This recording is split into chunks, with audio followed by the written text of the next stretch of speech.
I feel like I've won the lottery. Hey VC, it's Amber Aekastar, and I'm finally here with my Record Store Day 2014 haul. Now you're probably thinking, well, didn't you say you just wanted a UK album? Didn't you say that you wouldn't buy any records until your birthday besides that one? Well, the hype got to me. On Saturday I thought I had blown it. Now I'd like to first thank Two Turtle Tutor for looking for the UK album for me. I really appreciate the effort, but after that and not hearing back from that guy from the Vinyl Collective forum, I thought that I wouldn't have a chance with the UK album until they put them up online the following week.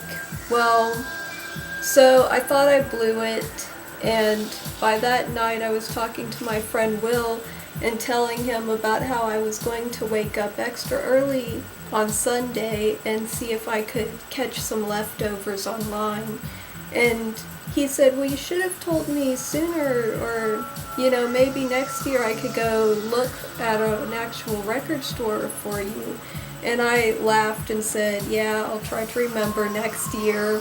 And then it sort of, after some back and forth, he said, well, I could go check for you tomorrow, if you don't have any luck. And I was like, that's cool, So I went to bed, woke up extra early, and I was able to grab one US item from Amoeba online, so I was really happy about that. And then I heard back from the guy from the Vinyl Collective forum. He apparently forgot to PM me that he found me the record and if I still wanted it. And I said, yes, of course I still want it. So I told Will about that, and he said, so do I not need to go to the record store for you anymore? And I was thinking, well, I still kind of want some other records, And so he said, okay, well, just give me time to get ready and I'll go to Cactus Music and maybe Vinyl Edge if Cactus doesn't have it. So I was in complete ooh, more records mode, I was really excited. I gave them a list through email and with all the details of the records and my Plan B records even in case they didn't have my top picks. So he calls me on the phone while he's at Cactus, and he says he was in the back of the store looking through the leftovers, and he's told me they had everything there except for one. I was super excited until he told me the total. He told me the prices, and at first I was thinking okay until he added up all 4 records. And then I was thinking, well, maybe you could put one of them back. And he was thinking, well, it could be an early birthday gift for you. I want you to have them all. So I was excited again. I didn't expect a gift from him, but I was completely okay with that. So he got up to the front. Now there was a sale going on, a discount. Where it's like an Easter egg hunt, where at the counter you get an egg with a random discount. And I told him about that just in case they don't tell you, but he made it sound like they asked if you wanted an egg, but didn't tell you what it was about. On their fan page they tell you about the asking for the egg in quotes. So I told him right away just in case. And he told me when he got home, good news, I got the 20% discount in my egg. And I was beyond thrilled. Saved $24.38 out of the final total was $105.59. So that's like getting a free record. Basically, my birthday gift from him was $5 because I gave him an even 100 when he came over with them. So, he said he would drop them off on Tuesday. He at first said he could drop them off that day, but it was Easter. My dad was here. I didn't know how long he was staying. It turned out it wasn't very long, but it was too late in the day, so Tuesday it was, because he had to go fishing on Monday. So, as you probably know, like, from the contest I did for Maggie, I mentioned my friend Will, and how I hadn't seen him since 2012. So this was kind of an opportunity for me to see him after all this time. You know, a purpose would make me feel more at ease, but for some reason I woke up that day, stomach all in knots. I was completely, like, about to cancel, and I was telling him all this stuff, and then I realized, well, I don't want to make excuses. Well, Mom kind of made me realize that I would continue to feel just as bad if I put it off. So, and I'm gonna say right off that I wanted to see him. I was just so excited. That happens when I'm anxious. I just get so excited that I get the sick feeling. I kind of get that sometimes, even like just making my videos, but, and sorry if this one's coming off kind of crazy. It's like 11 p.m. at night. I've been going to bed early lately, but I thought, I'm just gonna get this out here, you know, tonight. But, you know, I was just like trying to find stuff to do with my time. I even found another record online from Record Store Day, and I bought that right away. That kind of eased me for a little bit, buying that record, so it was mostly because I wanted to use it to trade for a record I wanted, because I knew it was coveted by a particular group. But I kind of wanted it as well, so I felt like it wouldn't be a loss. So anyway, after I buy the record and I'm sitting waiting, he finally arrives. My social graces completely left the building. As soon as I went to the back door, I had the mixed CD, which was the one I had for my contest. I was giving him a copy, so I had the mixed CD and $100. And when he handed me the bag of records, I handed him the money and the CD. And Mom made a joke to break the ice. She said, it looks like you're doing a drug deal, the whole back door handing the money thing. And that kind of had me more at ease. Now, vinyl is an addiction. The vinyl addiction where vinyl comes to your back door for you. So, yeah, so after that, I just walked upstairs with the records and he followed me. I was still kind of, like, on edge a little, but I was like, ooh, records, let's open them. So I had the scissors. I was opening the shrink wrap on all the records, looking at the hype stickers, and Will was looking at the records with me. We sampled at least like 30 seconds to a minute of each record. It was mostly to make sure none were warped or skipping or anything. Now, I wouldn't know for sure until I heard the whole thing, but my mind was at ease when there was only a tiny bit of static on one. We also listened to other records while he was here. I was just showing him my collection, and I kind of tortured him with Ghost. He doesn't like the band Ghost, you know, Ghost BC, or that band, the metal band that a lot of you know about. Anyway, he could tolerate them, but he liked the Depeche Mode cover. Well, kind of. So I turned it off after that song, and I did play the other Ghost album I have, the first album. I can't pronounce the title without it in front of me, but you know, the one with the blue cover. So I played that one. That one's a little warped, but he was saying, oh, you should hear my records. This plays fine. So I was like, yeah, I guess it plays okay until the one song that has the clicks in it. Anyway, so he's looking through my records. He looked at the new Afghan wigs I had. I didn't pull any of these records out, so I don't think I showed the Afghan wigs, but I'll show it in a future update that's not Record Store Day related. So he looks at that, and I played Have a Nice Life for him. He kind of liked it, kind of didn't. When he saw it was done in various bedrooms, he was like, oh yeah, they probably just cleared a master bedroom out and it has that echo effect. And I was like, yeah, okay. I like that do-it-yourself type of thing. He didn't like where it sounded like they were hitting a can or something.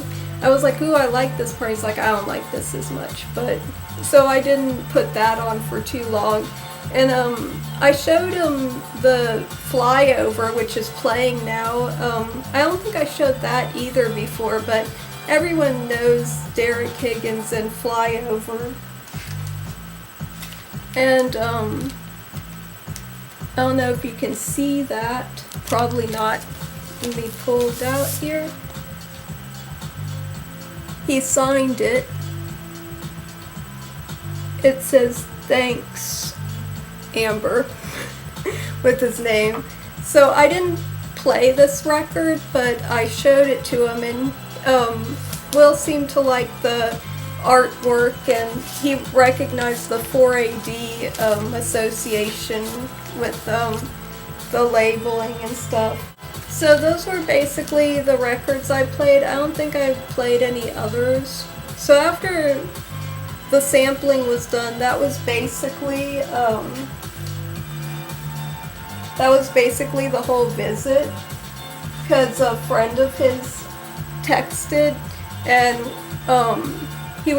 he decided to go, but then his friend canceled when he was downstairs. But at that point, I just wanted it to be the perfect visit without me having any panic attack or anything. So I finished the goodbyes, offered him a drink, but it wasn't cold, so he refused.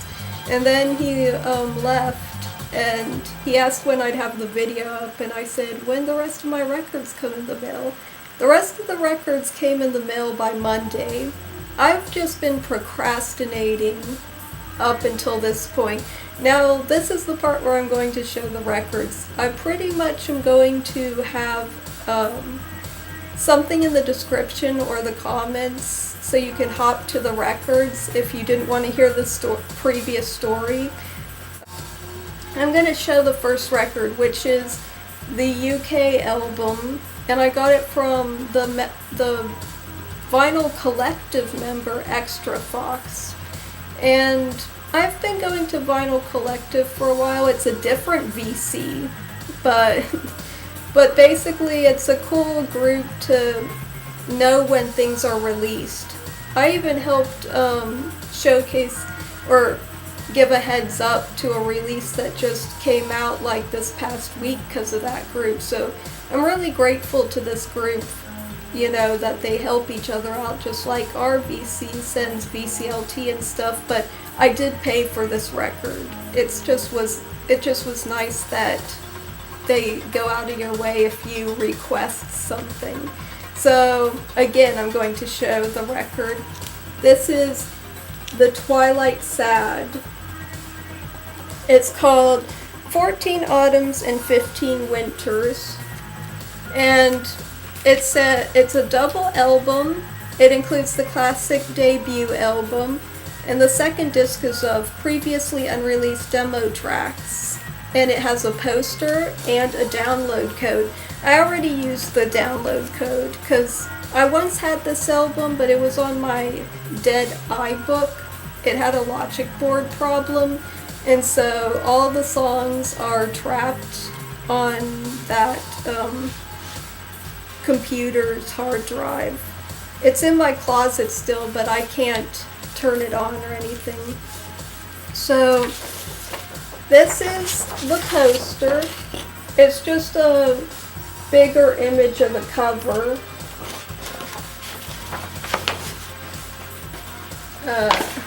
Sorry about this. It seems like it doesn't want to close correctly. I probably won't hang that up, but it's cool to have in the package.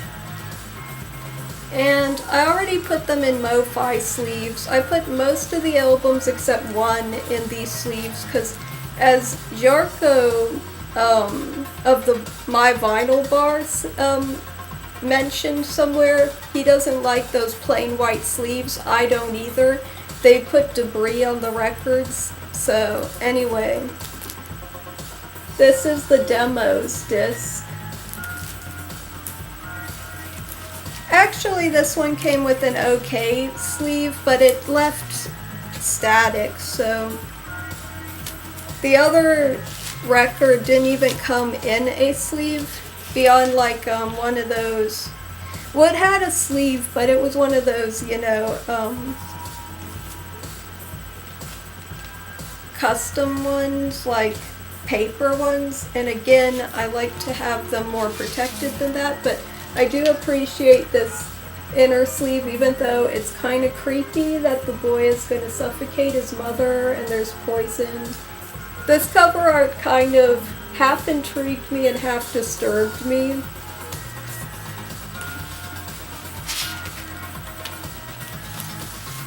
This record has a mini warp in it.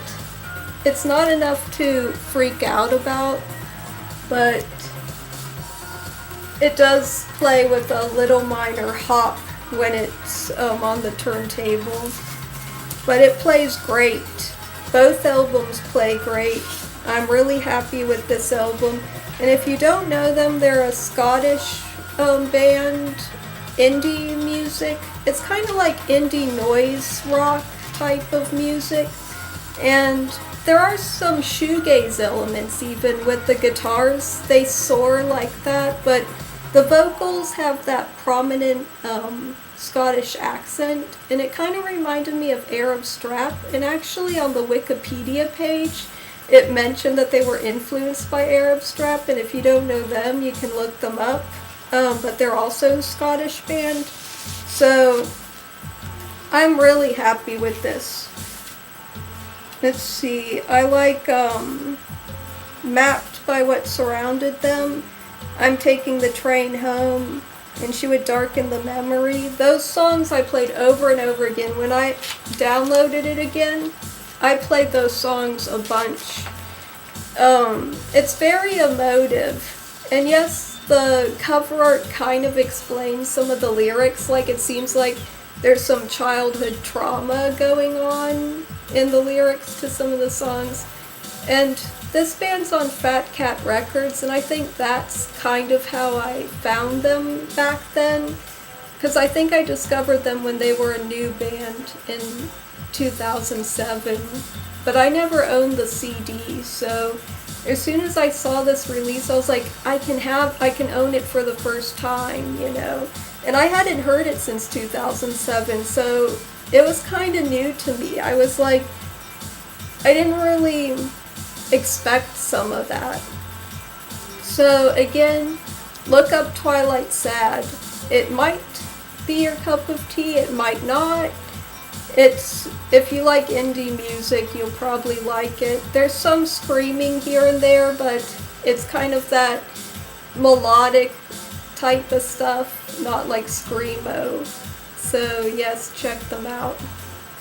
Oh, and also Fat Cat Records used to have Sigur Rós and Moom on them. That's why I checked Fat Cat Records a lot back then. On to the next record. These are the ones I got from Will. This was the one that I'm going to say is my freebie, because this record cost $25.98. I don't know if you can see the price tag. I put it in the bottom of the sleeve, so you'd be able to tell what's going on. This album was limited to 3,000 copies on pink, red, and white splatter vinyl.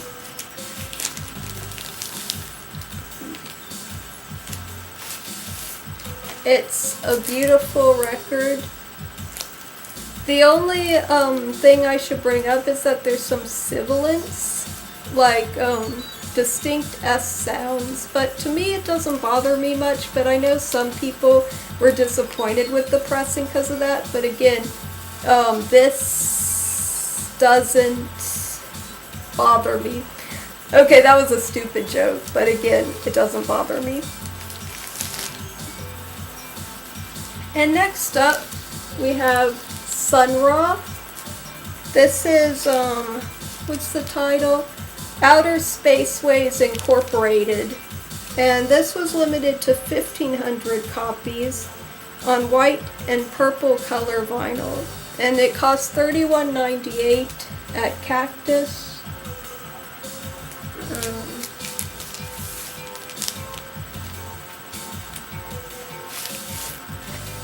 It's a very light color. You probably can't tell that it's purple. It's like kind of like pastel Eastery. Now, Sunraw I just got because I wanted some free jazz. I wanted some Sunraw, and I wasn't disappointed in it. The imagery that it brought up was like I could picture a city street and cars honking. It like took me on a little mini movie in my head while listening to it. And to me it had melody, especially the second side of it. I really liked it, and I'll probably buy more Sunraw one day, but there's so much out there that it'll be confusing on what to go with next. But since that was there for Record Store Day, I started with that. Next up is Death Cab for Cutie, featuring Magic Orchestra Live 2012. This album was the one I was most proud that I was able to get, because people kept saying, oh my god, they didn't have it, or I guess later on some people said they saw it at their store, but overall there were lots of people who wanted this. It was limited to 4,000 copies, and this cost $34.98 at the store. There's 2 records, 180 grams. It sounds great.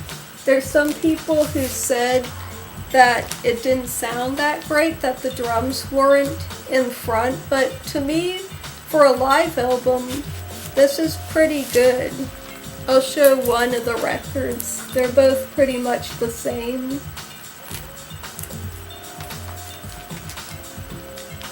Oh, and I once said that Death Cab wasn't my thing besides one CD, but last month I heard the song Transatlanticism in someone's video randomly, and I was like, oh my god, I've been ignoring them for no apparent reason. I've changed my tune completely after this. I'll probably buy more Death Cab. Okay, after I flipped the record and I was filming, there was this horrible noise in the background, so I have to reshoot the rest of this video again. So I'm going to try to speed this up. I'm going to show the next record, which was the last one that Will got me at the record store, which was Built to Spill, Ultimate Alternative Waivers. This cover looks like a mall portrait. I found it really hilarious, and I wasn't sure that I knew anything on this album before. It was limited to 5,000 copies, and I got number 3,161. There it is, handwritten on there. And this cost $28.98 at the store. And it has this cool little fake obi with all the info about this debut album that came out originally in 1993. It's on orange vinyl. There's a green copy that was regional and limited to 500 copies. I really like this translucent color. I was expecting like spun gold, like solid color, but this is great. And I actually did know a song on here after I listened to it, which was Lie for a Lie. I'm not sure where I heard it, but after hearing it, part of the song it made me think of this Hallmark movie. Now don't laugh, but I saw a Hallmark movie like the night before listening to this, I think. And the quote from the song that reminded me of it was, "Once in a while there's this girl I don't know in my dreams. She reminds me of a lot of people. She's someone I've never seen, and she's perfect." Well, the movie's called In My Dreams, and it features Katharine McPhee from American Idol and Smash. Now, most likely none of you are going to want to see this movie, but I enjoyed it. The couple basically in their dream, and it's all because of a magic fountain, and at the end they meet in real life, and of course you know how those Hallmark movies go. So next up was part of my mail order. Pinback was the one I got that morning before Will went out for me, and it was my second top pick for US albums. This was limited to 2,000 copies, and it's the self-titled debut, and it's on this clear, translucent, milky vinyl, and it says this is a Pinback LP on it, and it looks like one of those white label promo type things, but it's not.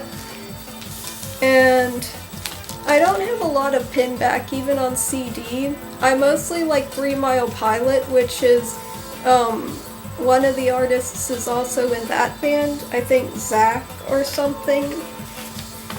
And this is the inner, with the lyrics and everything. It's a great pressing. I really enjoyed it, and I'll probably buy more Pinback one day. Next up is Scott Pilgrim versus the World the Game, and it has music by Anna Managuchi, and this is basically game music. Anthony Fantano from Needle Drop basically mentioned what the music basically was. There's a lot of fade outs, but it really does flow actually. I didn't know what to expect because I never played the game, don't know anything about it. The cover art is cool. It looks very anime. And I did see the Scott Pilgrim movie, and I did win the movie soundtrack in a blog contest last October. I called that my lucky month. So I wanted this to match that, and I did see the movie after winning it. Loved the movie, and that's basically... Oh, and it's on this neon yellow vinyl, which is pretty cool. Again, it plays very nice, not any bit of static. So for translucent vinyl, you know what I said, usually it's staticky, but not this. This is the back cover with some of the game images. And this was the record I got the day that Will was coming over to distract myself, and I was going to trade it for the final purchase here if I didn't find it, but oh, you probably can see it. Tame Impala live versions. This was my top pick. I don't know what it is about Tame Impala. I still don't have their 2 full lengths on vinyl. It's just when record store day stuff comes around that I buy their stuff. One day I will buy their full lengths. Maybe it's because they're not limited why I don't have them yet, but I have heard at least the second full length, but not the first one. So I'll have a lot to look forward to. There were flaws for some people on this. Some were printed off center, a small batch, and I was so happy that my copy didn't have this problem. It's on like a translucent, like evergreen type of green vinyl. It's really cool.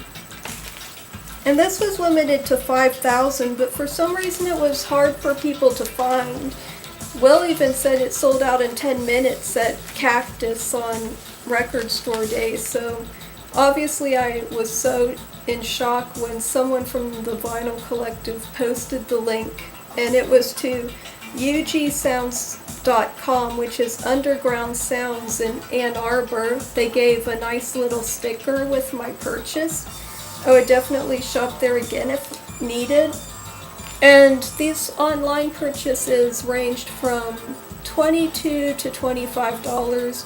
So basically, I probably wouldn't have been able to afford this if not for my upcoming birthday and a surprise 100 in an Easter basket from Grandpa. So I really have to thank Grandpa for that.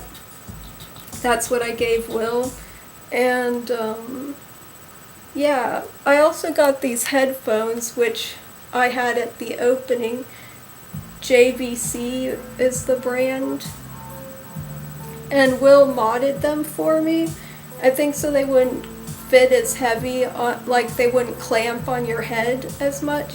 And they have a really open, clear sound. I usually just use headphones for making mixes, so I haven't used them that much yet.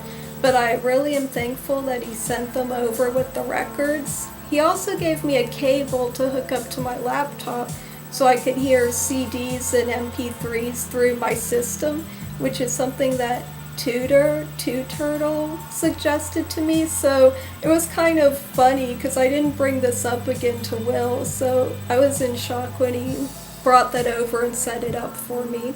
And it does sound very nice.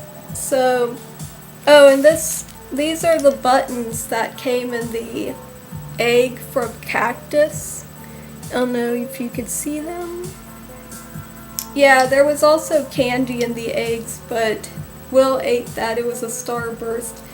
I don't really eat much candy, so that was his treat for going to the store for me.